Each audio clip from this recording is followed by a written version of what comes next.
নমস্কার বন্ধুরা, আজকে আমি তোমাদের সঙ্গে শেয়ার করব বাসন্তী পোলাও আর তার সঙ্গে খাসির মাংস। প্রথমে চিনি আতপ চাল নিয়ে নিলাম 3 পোয়া মতো। এরপরে নিয়ে নিলাম লবণ, হলুদ,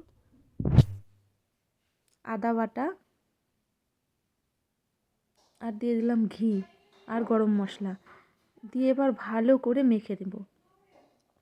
খুব ভালো করে কিন্তু চালটা মাখতে হবে।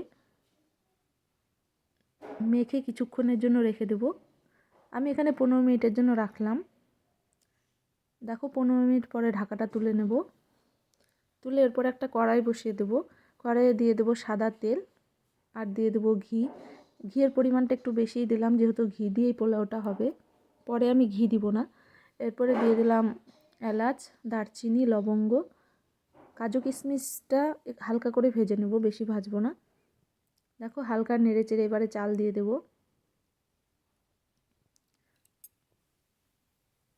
এই বাসন্তী পোলাওটা কিন্তু সব কিছুর সঙ্গেই খেতে ভালো লাগে। এরপরে দিয়ে দিলাম মেখে রাখা চাল। চাল দিয়ে একটু ভালো করে ভেজে নেব। 10 মিনিটের মতো ভেজে নিতে হবে চালটা। ভেজে নেওয়ার পরে গরম জল দিয়ে দেব। তোমরা কিন্তু মাপ করে জলটা দেবে, 2 বাটি চাল নিলে 4 বাটি জল দেবে, তাহলে কিন্তু একদমই ঝরঝরে হবে পোলাওটা। এইভাবে কিন্তু তোমরা অবশ্যই বানিয়ে দেখবে, খুব ভালো হবে।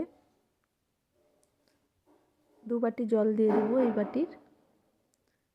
দেখো ফুটে গেছে। এরপরে ঢেকে দেব। ঢাকনা তুলে দেখো কাঁচা লঙ্কা কিন্তু দিয়ে দিয়েছি আমি। কাঁচা লঙ্কার ভিডিওটা হয়নি, যাই হোক তোমরা কাঁচা লঙ্কাটাও দিয়ে দেবে।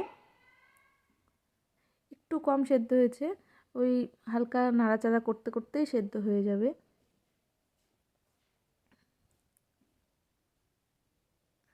এরপরে দিয়ে দেবো চিনি। চিনি দিয়ে দেওয়ার পরে আবার কিছুক্ষণ নেড়ে চেড়ে নেব।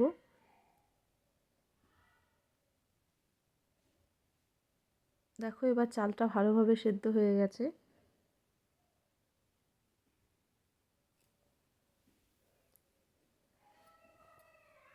দেখো এদিকে পোলাও হচ্ছে আর এদিকে মাংস হচ্ছে। পোলাও মাংসটা আমার একসঙ্গেই হয়ে যাচ্ছে। এরপরে গরম মশলার গুঁড়ো দিয়ে দেবো।